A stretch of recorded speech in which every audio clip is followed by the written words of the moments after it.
depende de nós, é o nosso esforço, é o nosso trabalho, é a nossa missão. É a grande missão do Espírito, seja encarnado ou desencarnado. É o aperfeiçoamento moral. E para a gente terminar aqui, ó, que pensar da pena de morte imposta em nome de Deus? Isso equivale a tomar o lugar de Deus na prática da justiça. Os que agem assim revelam quanto estão longe de compreender a Deus e quanto têm ainda a expiar. É um crime em nome de Deus e os que o que fazem são responsáveis por esses assassinatos. E nós vemos até hoje em dia, nos nossos tempos, as guerras santas, né?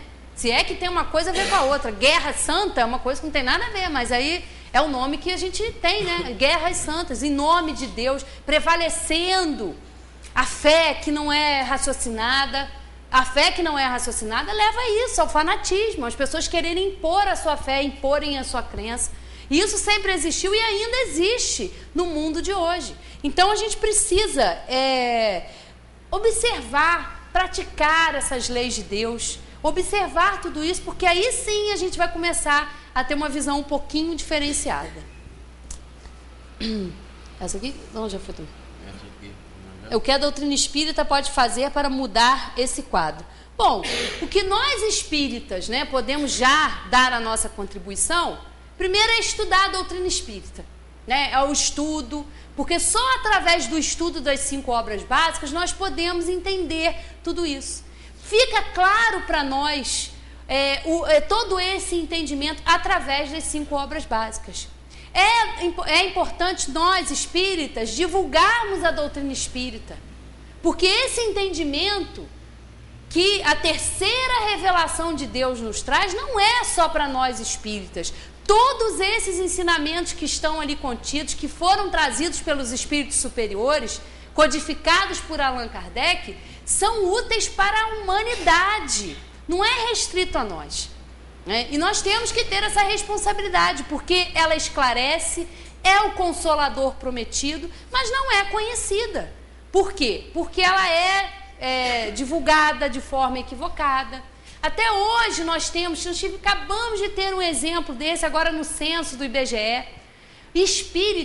Espiritismo é um termo que surgiu com a doutrina espírita, codificada por Allan Kardec, a partir da doutrina de 1857, com a publicação do Livro dos Espíritos, é que esse termo surgiu espírita. Então, nós aí no censo do IBGE, nós tivemos aí agora, tinha uns questionários que eram mais amplos, né? Você tinha que responder, você falava, espírita. Aí quando você falava que era espírita, abria lá um monte de ícone, da Umbanda, do Candomblé, que linha do espiritismo. Não existe linha do espiritismo. E a gente tem que, às vezes, usar um termo que não é apropriado, falar que é espírita kardecista, porque é feita toda uma confusão. Porque as pessoas acham que espiritismo é completamente diferente disso. E a gente está aqui num centro espírita, não temos imagens, não tem rituais, não tem cantos, não tem vela, não tem imagem. E as pessoas acham que você fala que é espírita, as pessoas pensam que você faz parte aí de algum culto afro-brasileiro. Não que seja um pecado, não é questão disso, mas nós temos que definir. E quem é responsável por isso, infelizmente, negligencia tudo isso. E esse entendimento se faz necessário. Com o avanço da doutrina espírita, com esse esclarecimento que ela traz, as coisas são colocadas no devido lugar. Então, nós não precisaríamos usar esse termo. Aí está lá no centro, tinha que responder, está lá o termo kardecista. Isso não teria que existir, mas é o quê? A falta de divulgação. É através da mediunidade que se faz muita confusão, que se confunde mediunidade. A mediunidade, ela é um fator orgânico. Todos os seres humanos são médios, cada um tem o seu potencial mediúnico. Dentro de centros espíritas, nas religiões afro-brasileiras, no catolicismo, nos evangélicos, os protestantes, a mediunidade, ela é um fator natural, ela é nosso, ela pertence, ela é uma faculdade orgânica. Então, ela está aí presente desde que o mundo é mundo. Nós sempre tivemos e teremos essa capacidade, através da mediunidade, de comunicação com os nossos entes queridos, com os espíritos que estão desencarnados, mas é feita muita confusão, é feito um caldeirão, né, de confusão aí, porque é confundido muitas obras psicografadas, que não tem nada a ver, que contrariam totalmente a doutrina espírita, mas está aí nesse caldeirão. Então, o que a gente tem que fazer? Ela pode fazer? Muito pode. E quem é que tem que ser o responsável? Nós, que somos espíritas, não só nós que estamos aqui falando, não. Porque a doutrina espírita a gente fala o tempo todo, é necessário ser estudada, a gente tem as reuniões, a gente tem os cursos que a gente vai fazendo, o estudo em casa, nós temos uma reunião como essa aqui, de Esclarecendo Dúvidas, que é aberta para que vocês, né, façam as questões, para que a gente aprenda, para que a gente estude. Então é dever nosso divulgar, dever de quem estuda, né, também falar sobre a doutrina, divulgar. Então ela tem muito realmente a contribuir, mas se ela for divulgada da maneira correta, né? Tem uma outra pergunta aqui, sobre educação infantil. Sim. Sobre a educação dos nossos filhos na doutrina espírita, a partir de que idade devemos introduzi-los na doutrina espírita e de que forma? Bom, nós temos aqui aqui no centro, aqui funcionando no segundo andar, a evangelização infantil. A partir dos 4 anos, né, que as crianças são trazidas, são levadas, esclarecidas. E a melhor forma de se educar uma criança é através do exemplo, né? Nós sabemos que a gente tem que falar para a criança as coisas apropriadas à sua idade. A gente não pode chegar para uma criança que ainda não tem um desenvolvimento, explicar para ela a reencarnação, os mundos habitados. Não, o ensino tem que ser apropriado à idade daquela criança, aquele entendimento. Mas o que a educação infantil realmente é muito importante? É através do exemplo. É a educação dentro de casa, é o exemplo. Não é falar uma coisa e fazer outra. Criança aprende pelo exemplo. Então, os pais espíritas realmente ali desenvolver e estimular naquela criança o entendimento. Não mentir, porque as crianças, né, até para explicar, é difícil explicar. Vovó morreu, um exemplo, né? Explicar para a criança o que aconteceu. Ela foi para o céu. É uma mentira. Ela não foi para o céu não existe.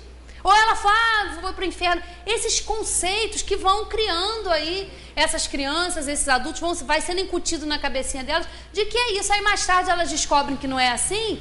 Ah, mamãe mentiu para mim, porque não é assim. É explicar na medida do possível e através do exemplo, dentro de casa, de como agir, de como proceder com o outro. Observar a criança desde pequenininha, porque são espíritos que estão ali encarnados, já trazem suas qualidades, já trazem seus defeitos. Então, observar como é que aquela criança se comporta com os outros amiguinhos, né? Que a criança, desde pequenininha, ela dá os sinais, está lá brincando, está lá com um brinquedinho, chega alguém, ela, é meu, né? A gente tem a fase que a gente passa pelo egoísmo, é meu.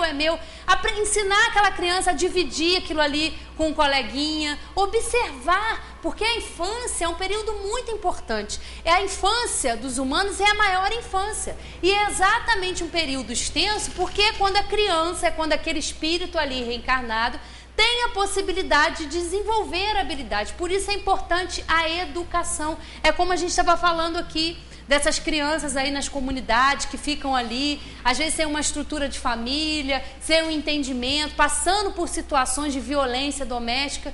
E como a gente quer que um adulto, que uma criança que está ali presenciando aquilo, cresça um adulto saudável, mentalmente, psicologicamente, ele vai levar toda aquela violência que ele presenciou ali para frente, quando casar. Então é importante essa educação. E aqui a gente já tem, a partir dos 4 anos, esse desenvolvimento. Mas é em casa, na medida da capacidade da criança, ir orientando. E o exemplo é tudo. Não adianta falar para a criança, não fuma, não bebe com cigarro, nem um copo de bebida na mão. Esse não é o melhor exemplo, né? Bem, nós temos aqui outra pergunta sobre comunicação com outros mundos. No mês de setembro foi noticiado que uma sonda espacial encontrou um planeta, o Gliese 581, em outro sistema solar, que apresenta condições semelhantes à da Terra, temperatura e água, e poderia lá existir vida. Esse planeta é o 6º do sistema solar, daquele sistema solar. Pode ter uma superfície sólida e gravidade parecidas com as da Terra, que permitem segurar uma boa atmosfera. O planeta tem um de seus hemisférios permanentes voltados para o Sol, enquanto o outro está virado sempre para o espaço. Isto gera uma linha de penumbra ao redor do planeta, que seria o lugar mais hospitaleiro para o surgimento de vida. Pergunta: neste planeta que é possível ter vida, como fica a possibilidade de comunicação direta com este mundo, segundo o Espiritismo? Eu entendi que é com a Terra, né? Como fica a possibilidade de comunicação direta com este mundo, segundo o Espiritismo? Bom, isso aí nós estamos avançando aí nessa pesquisa, mas essa coisa toda de se comunicar é uma coisa assim, a gente quer se comunicar, quer saber que tem vida em outro planeta, e a gente tem que entender que Deus, que é a inteligência suprema, causa primária de todas as coisas, é o criador de tudo, é o criador dos universos. Então é claro, é uma questão óbvia até, não somos só nós a Terra habitados. Nós vimos ali nessas descobertas que os outros planetas têm condições, têm água, têm uma atmosfera igual à Terra. É habitado? Provavelmente é habitado. E a comunicação com os espíritos, a comunicação ela é universal, ela é feita através dos pensamentos. Fisicamente, eu não sei se a gente um dia vai chegar a conseguir contactar e descobrir. Até porque as condições de vidas podem ser semelhantes à Terra, mas têm características diversas. Nós sabemos que há muitas moradas na casa do Pai, que muitos planetas são habitados, mas não necessariamente com corpos como os nossos. Nós temos aqui, estamos no planeta Terra. Temos os nossos 5 sentidos. A nossa constituição física é apropriada para um planeta como a Terra. Mas não necessariamente é igual. Não deixa de nós vamos continuar com a forma humana, vamos continuar em outros planetas, mas podemos ter outras formas. Lá pode ser um outro tipo de ar, então o aparelho respiratório vai ser apropriado àquele sistema, àquele planeta. Pode haver um outro tipo de alimentação, não tenha água, ou às vezes não tenha, né? Como a nossa Constituição, e a gente acha, volto a dizer que a gente tem que ter humildade, porque tem coisas que a gente ainda não tem como conhecer. Eu não sei se um dia a gente vai chegar lá. Só que nós temos que cuidar do nosso lado moral. Zé Manuel mesmo fala do Avatar, né? Que foi um grande exemplo. Tá lá, um outro planeta. O que foi que os humanos foram fazer lá? Né? O que de bom os humanos foram fazer lá? Explorar. Porque eles tinham um minério muito rico e eles quiseram escravizar aquelas pessoas que já eram espíritos, que já tinham contato com a natureza, já enxergavam as coisas de uma outra maneira, e o homem foi lá para explorar. Nós não damos conta do nosso universo íntimo. Vamos voltar, sair do espaço, vamos voltar para a gente, para o nosso universo individual. A gente não dá conta, às vezes, da gente, dos nossos sentimentos, dos nossos pensamentos, e a gente quer ficar buscando o que vai ter no outro, se vai ter comunicação. Nós podemos nos comunicar através da emancipação que a gente abordou aqui no último domingo, domingo passado ou outro domingo, que o nosso corpo, toda noite nós estamos lá descansando, o corpo está lá em descanso e o nosso espírito aproveita o momento para se emancipar. E nós podemos fazer visitas, sim, em espíritos a esses outros planetas. Pode não ser possível ainda fisicamente, porque as condições são muito adversas. A distância de um planeta para o outro é muito grande. Então nós temos que entender, um dia nós poderemos ir? Poderemos, mas nós temos que entender que Deus cria sempre, cria incessantemente e cria espíritos para serem perfeitos.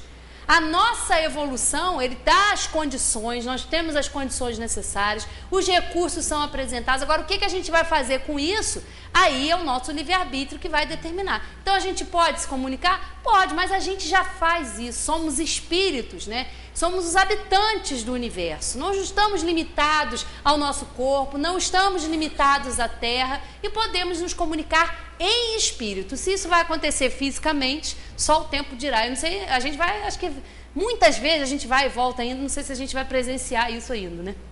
Essa questão de visitação física, vocês observam, vocês mesmos podem chegar à conclusão. Deus já fez tudo de acordo para que fisicamente nós não tenhamos contatos com outras civilizações. Imagine hoje nós estamos aí tocados por essa sensibilidade da guerra no Rio de Janeiro, a guerra do tráfico, etc.